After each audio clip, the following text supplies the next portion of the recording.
Hey folks, so here's something a little bit more interesting than old radios right now.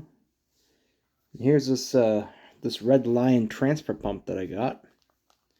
So it was made, it's only like a few years old or so, it's like it's almost new, I guess you could probably say. It hasn't been used too much, but oddly enough, this one I actually found in a garbage can. And I kid you not when I say that. It was actually in a garbage can. And this is at my workplace. So, and I was just wondering, I don't know, I was just kind of curious as to why this thing was in here. So, what I did was I just took it home with me, and the reason why is because, well, I wanted to know what was wrong with it, and so I took it home um, and I figured I'd try and see if it still worked, and um, and I was, and the funny thing is, it actually does still work. Um, and in fact, this thing actually runs off of these cables here, which hook up straight to a 12-volt battery. They're these alligator clips. The cord's like 20 feet long. But the thing is, though, the motor on this works great. The impeller, on the other hand, that's what the real problem was, though. So, because it turns out whoever last used this thing, they were pumping hydraulic fluid through it. So it's probably some farmer or whoever. So I'm trying to get here's the old impeller right here that I have, and as you can see, it looks fairly standard. I mean, it is a rubber one though, but unfortunately,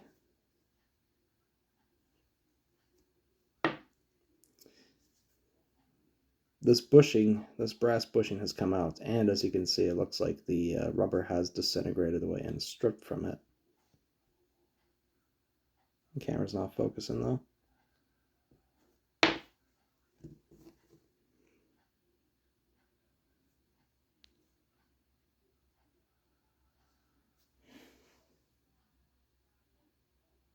But yeah, you can kind of see some little chunks of rubber particles on there. So yeah, the real problem is that this impeller was not turning inside the case right here. So I'm assuming it was probably a farmer or someone like that who last used it.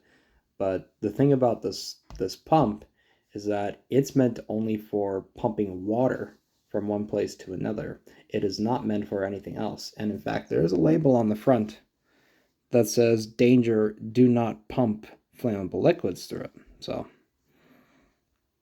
obviously someone wasn't reading the instructions, I guess. So yeah. But yeah, either way, the fact they found it in the garbage though, you could probably consider it. I came across like I found a pretty nice score basically. Because I did actually try this, and yes, the motor works great on it, but the impeller is done on it. So the fact that somebody did pump hydraulic fluid with it though, this impeller is much bigger than it's supposed to be. It actually swelled up, and that is why this bushing would have also fallen out too. So here, if I just take off this plate here, it's just 4 little screws, that's it.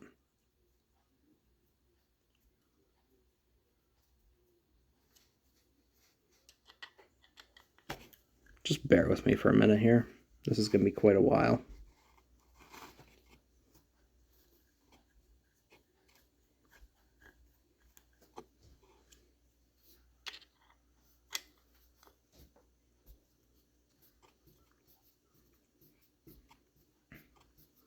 I already had taken this thing apart before. That's how I managed to find the impeller inside and the way it looks like that.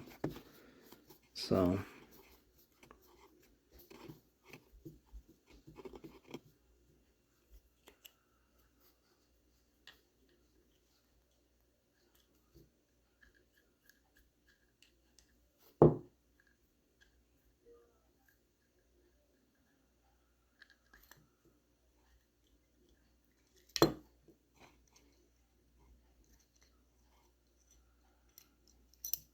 Okay, so that's the plate off, and as you can see, there is a gasket on there as well, and it's actually a pretty good gasket though, so that's not too bad. But yeah, as you can see, if I were to put this impeller back into place, it's way bigger than it should be. It's like the hydraulic fluid or whatever it was that got pumped through it obviously swelled it up, and it swelled it up so big to where it wouldn't pump anymore. And as you can see, it's sticking out of the case, and I have it in as far as I can go. So I'm amazed that it got that big though, which is pretty nuts. You know. So if I can just get this back out. So yeah, that's basically that there. Now luckily I did manage to actually get some replacement parts here. This is a little rebuild kit for the impeller from Redline themselves, but I didn't get it from them. I got it at Princess Auto. But as you can see, it comes with a replacement impeller and the gasket. It actually has two of them, believe it or not. So they're right there. So if I just open up the bag,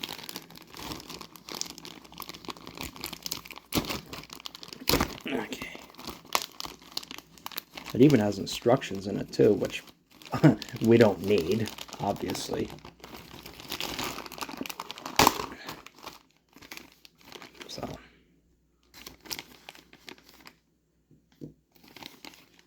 So yeah, there you go. Much softer gaskets, I guess. But yeah, so this is one of the new impellers right here. So this is what it's supposed to look like. And then this is the old one right here. And as you can see, it is a huge difference in size. You know, like way bigger than it should be. And at least the bushing is in there nice, so that's fine. So if I just basically place it in, like so, it's still a bit of a tight fit, but it's kind of how it's supposed to be. So if I just simply slide it in there, that's how it should be. And the reason why it's like that is so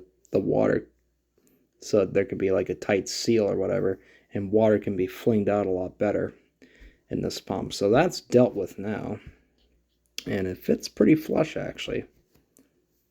So, and honestly for now, I'm just going to reuse the old gasket because it's still good. So if I just hang on here, it might be a little bit while still, so let me just bear with me for a bit.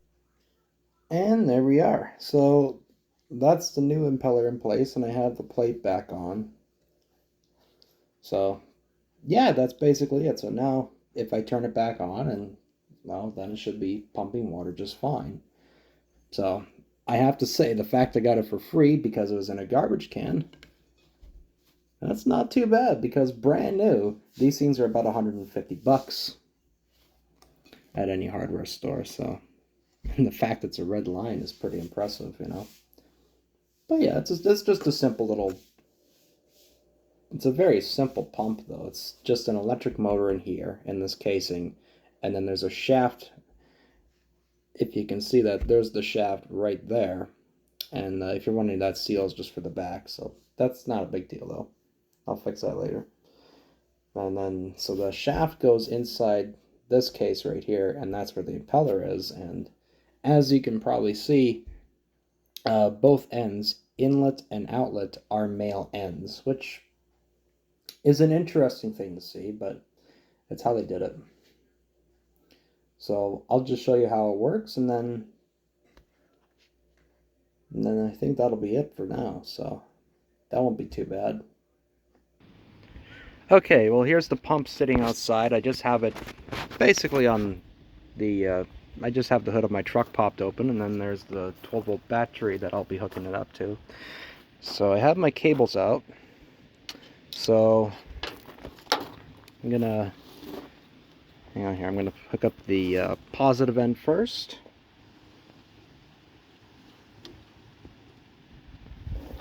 And the negative.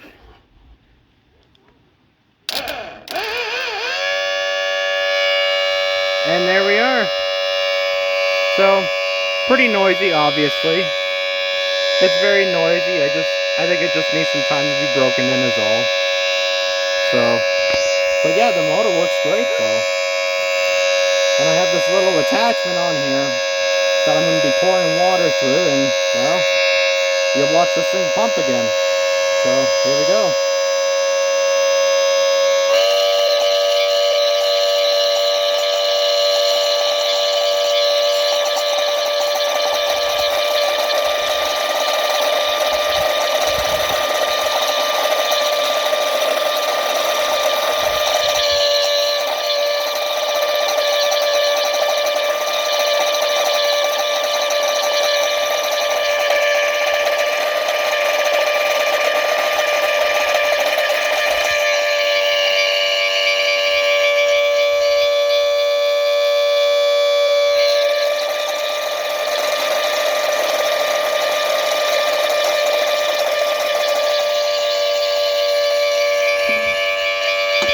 Alright, I'm gonna disconnect it now. So, I mean, obviously it would make a lot of noise because it's so little water going through it, but hey, I mean, the thing pumps now. Now, from the factory, this is rated, if the hoses were all at ground level, this thing would be pumping at about 300 gallons an hour. So obviously that would probably reduce the noise by a whole lot from this machine. But you know what? For now, I'm fine with it. So this is okay. You know, obviously I got it to be pumping water again, which apparently the previous owner could not. So yeah, for this thing being out of a garbage can and it being basically free, that's a good bargain. This is an absolute score for me. So yeah, I'm happy with it, and I'm pretty sure I'll definitely find a use for it. So yeah, I don't know, I guess that'll be it then. So we'll see you guys later then.